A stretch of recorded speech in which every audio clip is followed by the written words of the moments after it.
Este es un contenido de Uninorte Académico. Suscríbete, aprende y comparte.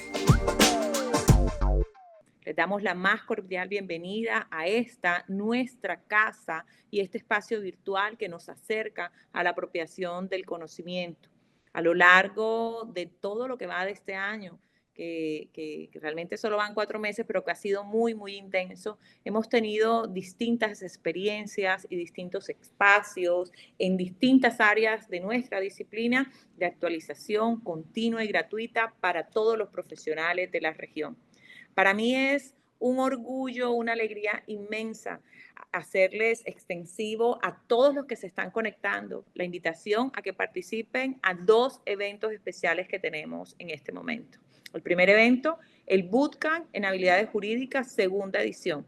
Y el segundo evento, el Startup Program, un laboratorio para el desarrollo de habilidades enfocados hacia la comprensión de la ciencia política, la cooperación y gestión de proyectos y las relaciones internacionales. Erika Carvajal les va a estar remitiendo a través del chat de este espacio toda la información para que se inscriban gratuitamente a este escenario que les va a permitir obtener 2 certificaciones gratuitas y digitales que la Universidad del Norte ha preparado para ustedes. No quiero robarle más tiempo a nuestra invitada de hoy, la profesora Shirley Yain, a quien le agradezco por aceptar la invitación. La profesora es doctora de la Universidad de Leicester del Reino Unido, magíster en Derecho Internacional de Stepson University y abogada de la Universidad del Norte. Se desempeña como docente e investigadora de la Universidad del Norte a nivel de pregrado y posgrado. Pertenece al grupo de investigación en Derecho y Ciencia Política de esta misma universidad. Sus publicaciones se concentran en el área de Derecho Internacional de las Migraciones y Derecho Internacional de los Derechos Humanos. Fundadora y directora de la Clínica de Migrantes, Refugiados y Trata de Personas de la Universidad del Norte, es miembro de la Academia Colombiana de Derecho Internacional, líder del área de Derecho Internacional del Departamento de Derecho y entrenadora de los equipos de nuestra universidad para distintos concursos en las áreas de Derecho Internacional Público y Derecho Internacional de los Derechos Humanos. Profesora, bienvenida a este tu espacio. Muchísimas gracias, Nadia, por tu amable introducción y por la invitación. También quiero darle un cordial saludo a todas las personas que nos acompañan en este momento. Y bueno, desearles a todos una buena tarde antes de empezar nuestro evento y aprovechar también para darle las gracias a la profesora Viridiana Molinares, coordinadora de las especializaciones en Derecho Público y Derecho Constitucional de, de- de la Universidad del Norte, también por su invitación a presentar esta conferencia que hemos titulado Fronteras en Tensión, América Latina y la transformación de la política migratoria en los Estados Unidos. Así que bueno, Nadia, muchas gracias. Gracias también, profesora, si me lo permites, a todo el equipo administrativo de comunicaciones y mercadeo. Y si queremos conocer de dónde se conectan las personas el día de hoy, los invitamos a todos a decirle a la profesora Shirley Yain a través del chat desde qué ciudad están conectados. Profesora, y mientras todos se van conectando, todo el escenario es tuyo y adelante con tu presentación. Muchísimos éxitos. Gracias. Bueno, nuevamente a todos un muy cordial saludo. Es un gusto para mí poder compartir este espacio con ustedes. Y bueno, ya hemos señalado el nombre de la presentación que están ustedes viendo en pantalla y quiero empezar y presentarles el orden de la exposición, presentando en primer lugar una introducción relativa al contexto de la migración a nivel mundial, seguido por el contexto de la migración en Latinoamérica. Luego compartiré el marco jurídico desde el derecho internacional aplicable y relevante a la protección de los derechos de los migrantes y desde allí entonces detallar la actual evolución de la política migratoria de los Estados Unidos y cómo ésta impacta a la región de América Latina y el Caribe, que es, como todos sabemos, región de tránsito de migrantes, pero también de origen y retorno de los mismos. Y pasar entonces a las tensiones normativas que la interacción entre las políticas migratorias de los Estados Unidos y nuestra región representan para finalmente presentar algunos retos y conclusiones. Bien, entonces ya entrando de lleno en el tema, empecemos con este contexto mundial, el panorama mundial de la migración en Colombia. Y aquí yo quisiera señalar que las cifras de migrantes internacionales han venido en aumento. En el año 2000 teníamos 150 millones de migrantes internacionales que representan o representaban el 2,8% de la población mundial. Esa cifra luego para el año 2020 había ascendido a 281 millones de migrantes internacionales, los cuales representan un 3,6% de la población mundial. Ahora bien, en términos porcentuales, esos porcentajes pueden resultar bajos en comparación con el total de la población mundial. Sin embargo, aquí lo significativo es el corto tiempo y el aumento del número de migrantes internacionales en una década. Esto lo podemos analizar desde el punto de vista de las causas estructurales de la migración. Entre ellas podemos destacar la existencia de conflictos armados que pueden ser internos o internacionales, crisis políticas, inestabilidad política, situaciones de graves violaciones a derechos humanos que generan la necesidad de las personas de ir de un país a otro. También está el tema de las crisis económicas derivadas de la desigualdad, la pobreza y la falta de oportunidades. Y podemos también destacar los desastres medioambientales más recientemente ligados con los efectos del cambio climático, que entonces motivan la migración de las personas. En este contexto, nosotros podemos señalar que las personas que migran tienen distintas situaciones migratorias, unas regulares, otras irregulares, y también hay distintas categorías de migrantes. Podemos empezar por señalar que existen migrantes que lo hacen por razones económicas, otros que son refugiados o solicitantes de asilo. Entendemos a los refugiados como personas que huyen de sus países de origen o de residencia por temores fundados de persecución, bien sea por su raza, religión, nacionalidad, pertenencia a un determinado grupo social u opinión política. Debemos resaltar que hay aproximadamente 43 millones de refugiados alrededor del mundo y por el otro lado también encontramos otras categorías de migrantes como personas, por ejemplo, que están en situación de apatridia, es decir, que no tienen la nacionalidad de ningún país y que alrededor del mundo en cifras oficiales que no reflejan la realidad del fenómeno, son 10 millones de personas. Y por el otro lado tenemos a trabajadores migratorios, es decir, aquellas personas que están realizando actividades remuneradas fuera de su país de origen, es decir, en un estado del cual no son nacionales, de los cuales tenemos 164 millones de personas. Eh, por el otro lado, también encontramos que las cifras relatan, digamos, desde el punto de vista de quiénes son mujeres y hombres, cómo está el fenómeno migratorio. 51,9% de los migrantes son hombres, 48,1% son mujeres. Esto implica también el fenómeno de la feminización de la migración, es decir, muchas mujeres se lanzan a cruzar fronteras para ir a otros países. Sin embargo, de este cúmulo de categorías de migrantes que hemos podido observar, también vemos que dada la diferencia entre los movimientos poblacionales, hay múltiples regímenes paralelos. Entonces hay una fragmentación normativa que implica que la garantía de derechos no sea igual para los diferentes grupos y eso lo vamos a mirar más adelante cuando veamos el marco jurídico relevante. Y ante este panorama de una fragmentación normativa con múltiples regímenes paralelos, entonces la respuesta estatal que nosotros encontramos son respuestas también fragmentadas, pues dado que no existe un tratado único para regular todos los aspectos de la migración.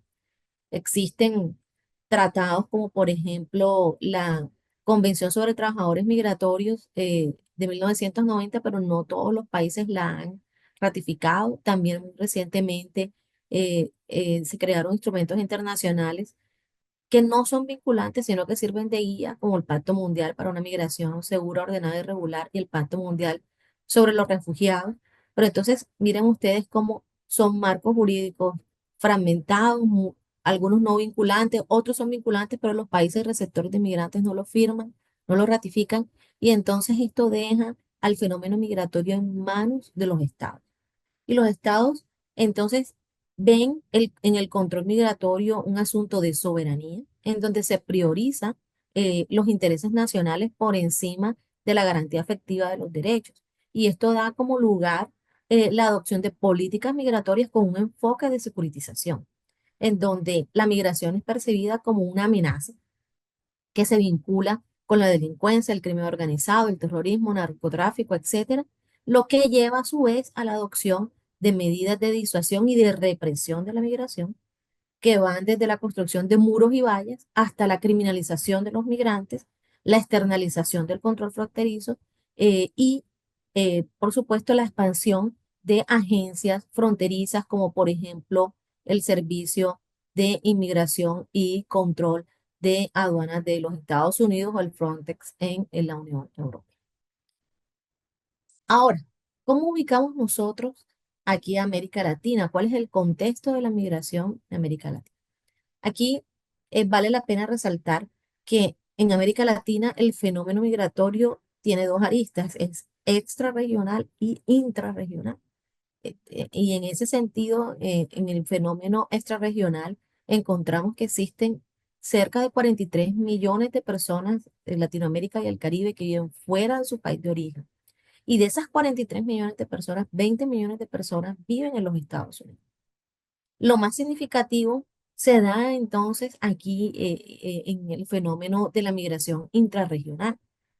Y lo digo porque en la última década, o en el paso de una sola década, en la cifra de migrantes intrarregionales, es decir, de personas que van de un país de Latinoamérica a otro país de Latinoamérica, ha aumentado de manera significativa. Pasó de 8.3 millones de personas en el 2010 a 14.8 millones de personas en el 2020, lo que significa un aumento del 78% y es impulsado por distintas causas políticas, económicas, sociales y medioambientales. En el panorama de la migración interregional, nosotros encontramos que los principales países de origen de los migrantes son Venezuela, Haití y varios países del Triángulo Norte conformados por Honduras, El Salvador y Guatemala, todos países marcados por altos niveles de inestabilidad, inseguridad y violencia. Y por el otro lado, países receptores de esta migración son Argentina, Brasil, Chile, Colombia, México y Perú. En el caso de Colombia y Perú hay que destacar su papel de países receptores claves de la migración venezolana, que es pues obviamente uno de los movimientos migratorios más importantes en la historia en nuestro continente de manera reciente. Finalmente, en el panorama migratorio latinoamericano hay que resaltar el aumento de los denominados flujos migratorios mixtos, es decir, en movimientos de población complejos, como lo ha dicho la Organización Internacional de las Migraciones, compuestos de distintas categorías de migrantes, como pueden ser refugiados, migrantes económicos, solicitantes de asilo, menores no acompañados, víctimas de trata de personas, entre otros. Esos movimientos en general son movimientos de tránsito y personas que comparten corredores migratorios eh, que además lo hacen sin la documentación necesaria y que implica un enorme desafío para los países de tránsito y para los marcos jurídicos y las políticas públicas, porque la idea es garantizar efectivamente la protección de los derechos humanos, pero como tenemos marcos jurídicos fragmentados dependiendo de la categoría de migrantes, entonces el análisis debe ser individual para poder garantizar en forma efectiva los distintos derechos que puedan tener estas poblaciones. Este panorama, a grosso modo, que les traigo, entonces nos permite confirmar que en América Latina la migración no es un fenómeno periférico, sino central en las dinámicas sociales, económicas y políticas de la región. Ahora bien, con relación al marco jurídico internacional que regula la migración, es importante volver a destacar el hecho de que no existe un solo tratado para regular la migración, sino que hay un marco jurídico fragmentado pero complementario que proviene de distintas áreas del derecho internacional de los derechos humanos, del derecho internacional de los refugiados, del derecho laboral internacional. Así las cosas, nosotros encontramos una primera lista de tratados generales de derechos humanos, como la Convención Americana sobre Derechos Humanos, el Pacto Internacional de Derechos Civiles y Políticos y el Pacto Internacional de Derechos Económicos, Sociales y Culturales, que garantizan derechos humanos a todas las personas sin distinción de su origen nacional y de su estatus migratorio. Eh, y luego tenemos ya marcos jurídicos internacionales más específicos o especializados, como la Convención sobre Trabajadores Migrantes, que pues, regula los derechos humanos y laborales de los trabajadores migratorios, y luego la Convención sobre el Estatuto de los Refugiados y la Convención sobre el Estatuto de los Apátridas, que intenta darle protección a aquellas personas que migran en forma forzosa o que no tienen derecho a ninguna nacionalidad. También está la Convención sobre los Derechos del Niño, que es muy importante para el tema de la migración infantil, en especial en el contexto de menores no acompañados. También en este marco especializado están el Protocolo de Palermo y el Protocolo sobre Tráfico de Migrantes, que pues dan cuenta del fenómeno de la trata de personas y el tráfico ilícito de migrantes, que son fenómenos que afectan gravemente a las personas migrantes, en especial a las que están en mayor situación de vulnerabilidad. Y finalmente, en el ámbito laboral, tenemos a los convenios de la OIT 97 y 143 que establecen estándares internacionales en materia de derechos de los trabajadores migrantes y sus condiciones de contratación. En cuanto a los actores institucionales relevantes, podemos mencionar el Sistema Interamericano de Derechos Humanos, compuesto por la Corte Interamericana y la Comisión Interamericana de Derechos Humanos, que ha desarrollado una jurisprudencia bastante robusta en materia de derechos de los migrantes, la ACNUR, que lidera la protección internacional de los refugiados, la Organización Internacional de las Migraciones, que coordina acciones de gestión migratoria, y los comités de la ONU, que supervisan la aplicación de distintos tratados de derechos humanos del sistema universal en los países. Todo este entramado normativo e institucional pues, demuestra que los derechos de los migrantes están protegidos por el derecho internacional, pero pues revela el gran desafío que tiene esta materia y es la fragmentación jurídica que exige entonces una lectura integradora de todos estos instrumentos para poder lograr una protección efectiva. De la mano de este marco jurídico, encontramos principios fundamentales que nos sirven para determinar eh, políticas migratorias que sigan un enfoque de derechos humanos. Tenemos, en primer lugar, el estándar del derecho a salir del país de uno, que es un derecho que está consagrado en distintos tratados internacionales e instrumentos internacionales, pero que entra en tensión con el derecho a entrar a otro país. Porque si bien el derecho a salir del país de uno o de cualquier país es un derecho fundamental, un derecho humano garantizado a nivel internacional, el derecho a entrar a otro estado no es automático y ahí entra en juego la soberanía que tiene el Estado para controlar el ingreso, permanencia y salida de nacionales y extranjeros. Entonces, está esa tensión, puedo salir, pero no puedo entrar. Y eso genera políticas migratorias que deberían seguir un enfoque de derechos humanos, pero como lo hemos ya anunciado, vienen gestándose más enfoques securitistas que le dan prioridad a otros intereses que no tienen que ver con la garantía efectiva de los derechos. Otro principio fundamental es el principio de no devolución, que impide que un Estado devuelva a una persona a un país en donde su vida, libertad o integridad pueda correr peligro.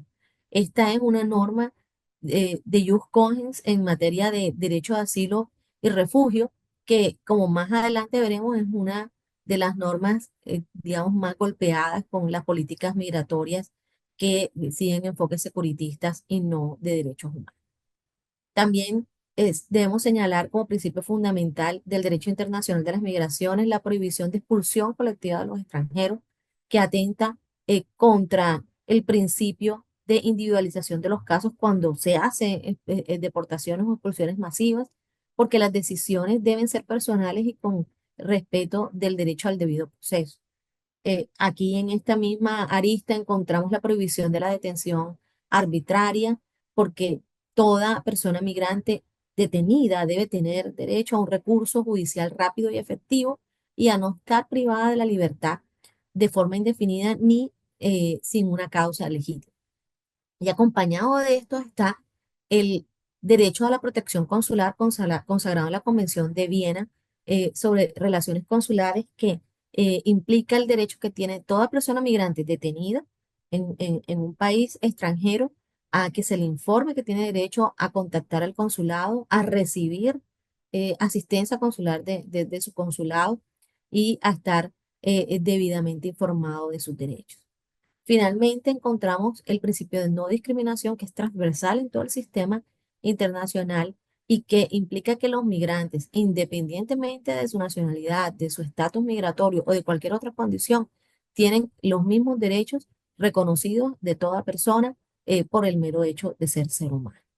Entonces, todos estos principios fundamentales implican o constituyen una base mínima para la creación de una política migratoria legítima y sostenible con enfoque de derechos humanos.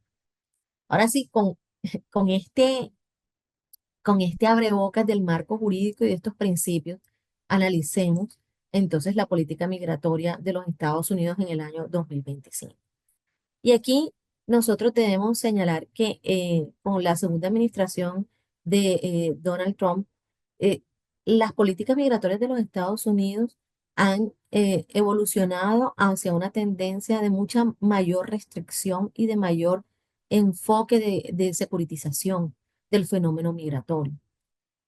Esto, pues, se traduce en unas medidas que uno podría decir no tienen o guardan coherencia con el derecho internacional de los derechos humanos y que incluso han generado múltiples demandas internas ante jueces en los Estados Unidos, en los que muchas organizaciones cuestionan su legalidad de cara a la constitución política de los Estados Unidos. Entonces, de lo que podemos observar en primera medida está el uso extensivo de la discrecionalidad ejecutiva en materia migratoria. Es decir, encontramos que el Poder Ejecutivo en los Estados Unidos está utilizando actos administrativos, órdenes ejecutivas, le llaman ellos, para redirigir, limitar o cancelar programas migratorios sin necesidad de pasar por el Congreso. Y esta discrecionalidad, pues, ha sido clave para poder realizar o implementar políticas restrictivas con mayor celeridad. Uno de los aspectos más controvertidos de este uso discrecional de órdenes ejecutivas en las políticas migratorias de los Estados Unidos es la orden ejecutiva emitida a principios de año para terminar con la nacionalidad por nacimiento o Birthright Citizenship. Esto implicaría en el hecho de, si llega a prosperar, eh, una modificación radical del principio de jus soli incondicional que está inmerso en la enmienda 14 de la Constitución de los Estados Unidos, y que ha estado en la Constitución de los Estados Unidos de 1868 y que ha sido interpretada por la Corte Suprema de Justicia de los Estados Unidos desde principios del siglo XX en el caso de Wong Kim-Ark, como una norma que permite o le da derecho a las personas nacidas en ese territorio a adquirir la nacionalidad de ese territorio, sin ningún tipo de condición relativa al origen nacional de los padres o al estatus migratorio. La orden ejecutiva emitida a principios de año busca todo lo contrario, es decir, busca condicionar el derecho a la nacionalidad de los niños y niñas nacidos en los Estados Unidos al estatus migratorio de sus padres. Esto afecta en mayor medida a los hijos de personas latinoamericanas nacidas en los Estados Unidos, que van a ser los principales afectados con esta medida. El Pew Research Center en el 2022 estimó que existen 11 millones de migrantes irregulares de origen latinoamericano en los Estados Unidos y que estos representan el 77% de la población total que está en situación migratoria regular en los Estados Unidos. Entonces es una medida que afecta directamente, o sea, el objetivo de la medida es afectar directamente el derecho a la nacionalidad de los niños y niñas de familias hispanas o latinoamericanas nacidos en los Estados Unidos. Entonces, miren ustedes cómo esta orden ejecutiva en realidad termina afectando justamente a la población latinoamericana. Ahora, aquí quiero acotar algo y es que esta orden ejecutiva está suspendida por el orden de un juez federal en los Estados Unidos y va en camino a la Corte Suprema de Justicia de los Estados Unidos. Entonces, pues todavía estamos a la espera de ver qué se logra o qué dice la Corte Suprema de Justicia de los Estados Unidos en esta materia. Otra parte de la política, de la nueva política migratoria de los Estados Unidos es la revocación del estatus legal temporal, conocido como TPS o Estatuto o Estatus de Protección Temporal, que Estados Unidos suele otorgar a personas que provienen de países que han sido afectados por conflictos o crisis políticas o desastres naturales. En general, esta medida ha beneficiado, por ejemplo, a 530.000 inmigrantes que provienen de 4 países de América Latina, que son Cuba, Haití, Venezuela y Nicaragua. Al revocar el TPS, entonces todas estas personas quedan en situación migratoria irregular y además son susceptibles de deportación. Entonces, esto es un ejemplo de cómo se construye un migrante irregular, porque estamos de cara a un migrante regular que en virtud de una normativa entonces se vuelve migrante en situación irregular y entonces, por lo tanto, sujeto de diversas medidas de represión, como pueden ser la deportación o la expulsión. También debemos recordar que los programas de regularización como el TPS no solamente se dan en los Estados Unidos, sino que se dan también en diversos países de América Latina. Colombia es un ejemplo de eso con el Estatuto Temporal de Protección que creó el gobierno de Duque para ciudadanos venezolanos y que le ha dado la posibilidad a una gran cantidad de venezolanos de poder mantenerse en forma regular en Colombia y de acceder a derechos. Por el otro lado, encontramos otra medida que ha tomado el gobierno de los Estados Unidos y es la suspensión o reducción de ciertos programas humanitarios como el Parol, que son programas que tienen en cuenta situaciones diversas como por ejemplo razones médicas o de reunificación familiar y que intentan ayudar a personas que están en situación de vulnerabilidad. Entonces, al revocarse o suspenderse esos programas, pues entonces afecta a estas personas que de por sí ya están en una situación precaria.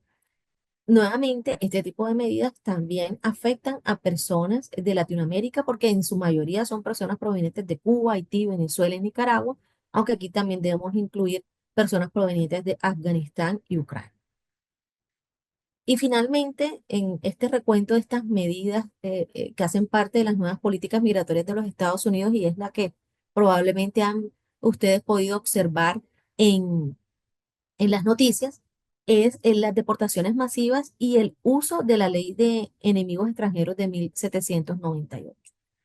El gobierno de los Estados Unidos ha decidido usar esta norma, que miren que es una norma de 1798, o sea, una norma con más de 2 siglos que solamente ha sido utilizada 3 veces en toda la historia de los Estados Unidos y en esas 3 veces son en situación de guerra, cosa que pues no está sucediendo ahora y que le otorga poderes al gobierno para deportar ciudadanos a países considerados hostiles.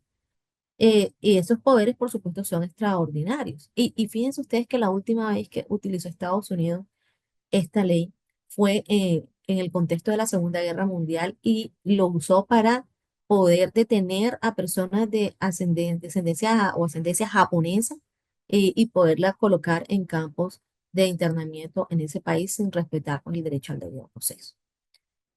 A partir de marzo del 2025 hemos visto deportaciones de ciudadanos venezolanos a El Salvador utilizando esta ley de enemigos extranjeros, ¿verdad? Alegando que pues se trata de personas que tienen vínculos con el grupo criminal El Tren de Aragua. Y entonces aquí simplemente pues inferencias, no realmente un derecho al debido proceso. Es más, en las noticias recientes hemos podido observar cómo el presidente de los Estados Unidos ha señalado que los migrantes en situación irregular no tienen derecho al debido proceso. Y entonces, eh, Es así como ciudadanos venezolanos han terminado en cárceles, en las cárceles que son centros terroristas eh, eh, o para lucha contra el terrorismo, ¿no? En ese país en donde pues son deportaciones a países que no son el país de origen de la persona. No se sabe cuánto tiempo van a permanecer en esas cárceles, es decir, la detención puede ser indefinida. Y luego, por el otro lado, sin una causa legítima, es decir, cuáles son los cargos y dónde están las pruebas y dónde está el derecho al debido proceso de esas personas. Entonces, miren lo impresionante de esta política migratoria, además, porque, digamos, de cara o de frente al derecho internacional de los derechos humanos, entra en tensión con múltiples derechos humanos y no hay precedente para enviar digamos, personas a cárceles de países que no son países de los cuales son nacionales y que no han cometido delitos, o por lo menos no han cometido delitos en esos países. Aquí, de todas maneras, también hay que hacer una anotación, y es que la semana pasada la Corte Suprema de Justicia de los Estados Unidos bloqueó temporalmente esa orden eh, eh, ejecutiva que permitía esas deportaciones y el uso de la ley de enemigos extranjeros. Y es un bloqueo temporal, debo acotar, es decir, que todavía está sujeto a mayor escrutinio en la Corte, pero que eh, la Corte señala los migrantes deben tener la oportunidad de impugnar su deportación antes de ser expulsados y se debe contar con un tiempo razonable para acudir a los tribunales. Y yo creo que, bueno, aquí también es importante señalar el caso de este residente legal de los Estados Unidos que eh, fue deportado por error a El Salvador y que ahora el presidente de los Estados Unidos no quiere pedir que lo devuelvan y el presidente de El Salvador dice que pues no lo va a devolver. Entonces, miren ustedes lo eh, digamos, sorprendente del uso de una ley como esta y de los efectos que ello puede producir. Ahora, ¿cómo impacta esto a América Latina? Ya lo hemos venido señalando, pero en conjunto, todas estas medidas adoptadas por los Estados Unidos pues implican un retroceso en materia de derechos humanos y de América Latina, pues se ve bien impactada porque es una región de tránsito de migrantes que van hacia los Estados Unidos. Es además la región también de origen de los migrantes, incluso es la región a la cual retornan los migrantes y se ha convertido últimamente en una región de contención migratoria. Como ya habíamos señalado, los países que más, digamos, expulsan o son un país de origen de migrantes en estos momentos son los países del Triángulo Norte, Venezuela y Haití. Y son los que más, ciudadanos que más han sentido, pues, el impacto de las políticas migratorias de los Estados Unidos con la cancelación de los programas humanitarios, de los permisos temporales de protección, de la aplicación de la ley de enemigos extranjeros, etcétera. Y al mismo tiempo, y este es otro impacto para América Latina, es que eh, como se han convertido también en países de contención, entonces han tenido que suscribir acuerdos bilaterales con los Estados Unidos. Esto es el caso de México, de Guatemala, de Panamá, que Panamá recientemente ha recibido migrantes deportados desde los Estados Unidos que no son nacionales panameños, ¿verdad? Y allí hay una grave situación de violación a derechos humanos y de personas que han quedado varadas en Panamá, que no saben qué hacer y que no saben hacia dónde ir, porque, digamos, algunos han retornado a sus países de origen y otros están a la espera de determinar qué pueden hacer, si se pueden quedar en Panamá o hacia qué otro país migrar. Es más, esto ha dado también lugar a lo que llamamos migración inversa en la medida en que en el tapón del Darién, que se pasaba del sur global al norte global, ahora es al revés, está viniendo del norte global hacia el sur global. Eh, y estos países o estos acuerdos bilaterales, digamos que los ha hecho implementar los Estados Unidos para frenar los flujos migratorios antes de que lleguen a la frontera con ese país y bajo el argumento de cooperación para la seguridad fronteriza, entonces estos países han terminado asumiendo funciones de control fronterizo que no le correspondían, sino que pues evidentemente le correspondían al país de destino. Este fenómeno se denomina externalización de las fronteras, en donde el control migratorio se traslada a terceros países en el sur global y el país entonces de destino no ejerce el control migratorio, se lo deja a terceros países y estos países en muchas ocasiones cuando ejercen este control migratorio no hay garantía efectiva de los derechos humanos o por el otro lado también niegan derechos fundamentales como por ejemplo el derecho a solicitar refugio, es decir, muchas personas son refugiadas, las mandan a estos terceros países, solicitan refugio, no se los dan, no pueden volver al país en donde se suponía que lo iban a solicitar y hay violación del derecho a que se le reconozca la condición de refugiado, a solicitar asilo e incluso del principio de no devolución. Entonces, como resultado, asistimos a una preocupante criminalización de la movilidad eh, humana. Migrar sin documentos no es un delito, pero en la práctica, estas políticas migratorias han transformado a las personas migrantes en una amenaza y esto genera detenciones arbitrarias, deportaciones sin el debido proceso y además condiciones inhumanas de detención en los centros de detención en los que las personas que podrían tener derecho, por ejemplo, a solicitar asilo, en efecto, no logran acceder a.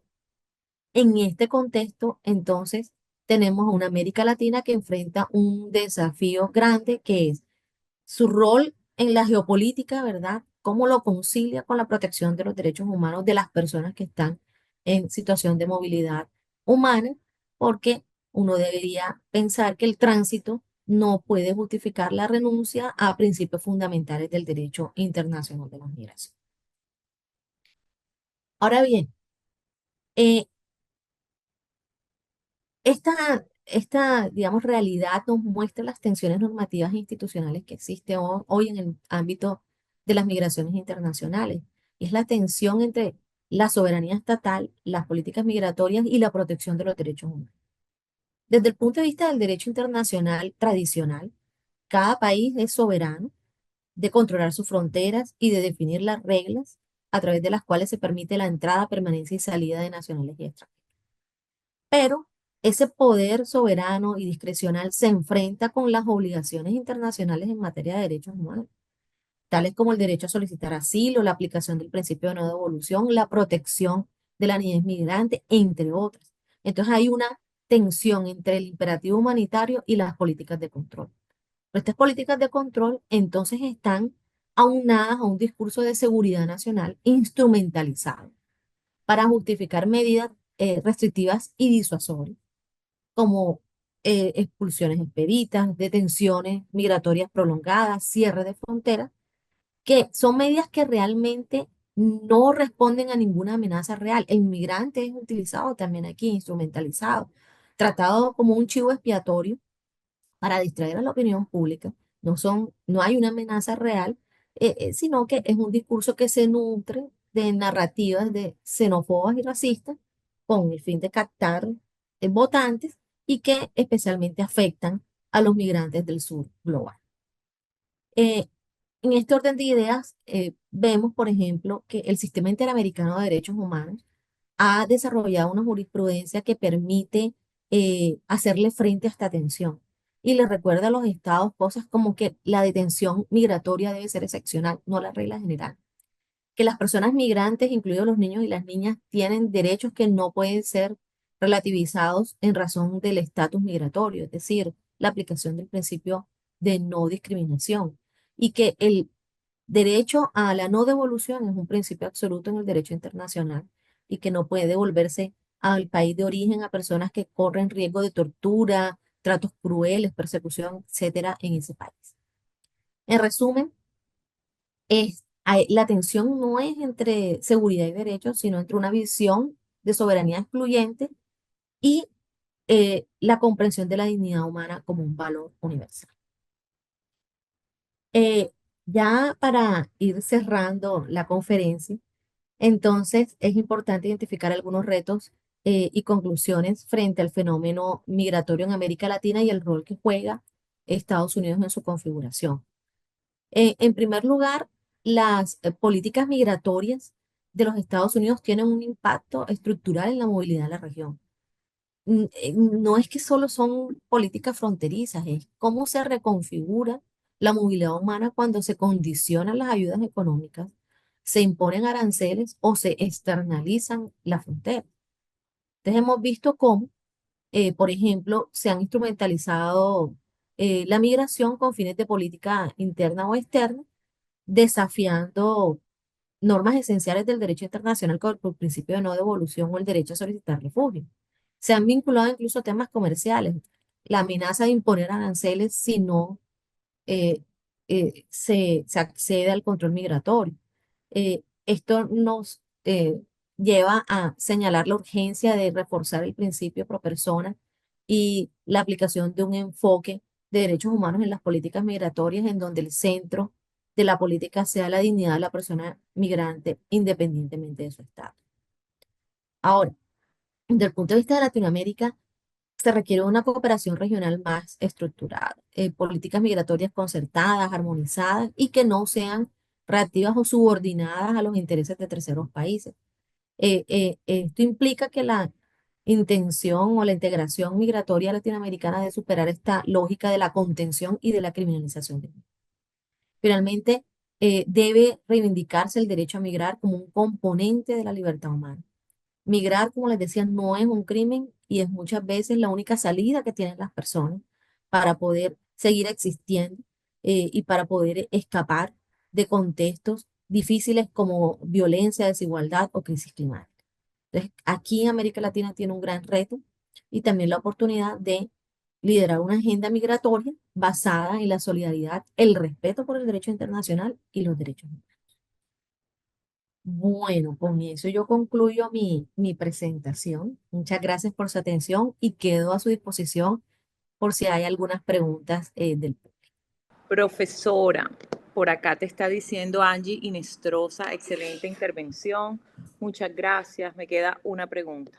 Frente a este panorama y además con unas debilidades en las relaciones internacionales de los países, ¿qué puede hacer el Estado de Colombia, en especial con este gobierno, para pedir un trato digno a los migrantes que se encuentran en estos centros de atención?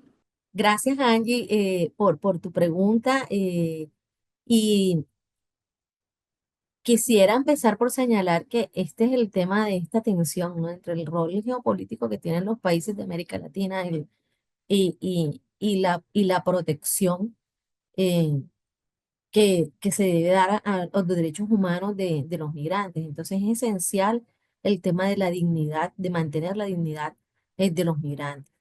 Es un tema complejo. Sin duda, no es fácil negociar con el gobierno actual del presidente Trump.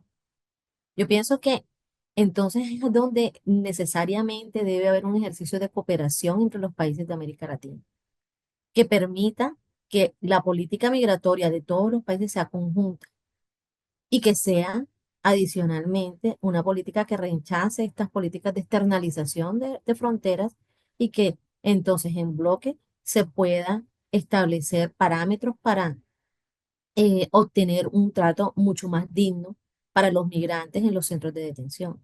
Porque el mensaje no es que no pueden haber deportaciones o expulsiones. Claramente hemos hablado de cómo existe el derecho de los estados a establecer políticas migratorias que determinen las condiciones de permanencia en un país.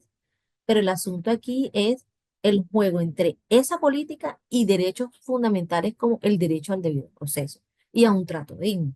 Entonces, que se amalgue eso. Y para eso, en estos momentos se necesita de mayor cooperación en la región, de tal manera que de cara a lo que está sucediendo en los Estados Unidos pueda haber una mayor poder de negociación que pues, permita la adopción de una mejor, de una mejor política para todos. Claro, hay otras herramientas que se salen de lo diplomático, que pueden ser herramientas jurídicas, ¿no? Pues de todas maneras existen otros tipos de denuncias digamos, procesos legales que podrían ser eh, que podrían ser utilizados. Por ejemplo, la Convención sobre el Estatuto de los Refugiados dice que cuando existe una controversia en materia de la aplicación e interpretación de ese tratado, un Estado parte puede llevar al otro Estado parte ante la Corte Internacional de Justicia. Pero bueno, ahí yo creo que eso de pronto es, digamos, un estaño un poco mayor que tal vez los gobiernos de la región no van a estar dispuestos a realizar. Bueno, ¿qué más se Profesora, encuentra? tienes muchos agradecimientos y felicitaciones por la intervención. Marimar dice excelente presentación, muchas gracias por la intervención. Patricia también agradece por tu explicación y no hay más dudas, también hay otros agradecimientos de Karen Bonilla y de Cristian Rodríguez. Muchísimas gracias a todos Está súper clara la por sus cosa. comentarios, por sus comentarios Felicitaciones. Y y bueno, gracias por nada, tu generosa participación, por tu generosa intervención, que sí que nos ha ilustrado a todos sobre esta problemática tan sensible en estos momentos del contexto mundial. Ratificamos la invitación a todos para que asistan al bootcamp en habilidades jurídicas que va a desarrollarse en torno a una problemática social de gran relevancia en estos momentos y todo el tema del caregato. No sé si identifican qué es el caregato. Y por otra parte, Startup Program, que es un programa diseñado para el desarrollo de habilidades y competencias para la comprensión de lo político, la cooperación internacional y las relaciones internacionales. Queremos entonces invitarles a visitar los links que Erika les ha compartido al inicio de este espacio y no siendo más, agradecerles a todos por su asistencia. Profesora Yaín, gracias nuevamente por tu generosa intervención, la profesora Viridiana por la organización de este espacio, Erika y el equipo de comunicaciones y mercadeo, gracias por el apoyo. Feliz noche para todos, que descansen. Explora más contenidos de tu interés. No olvides suscribirte a nuestro canal.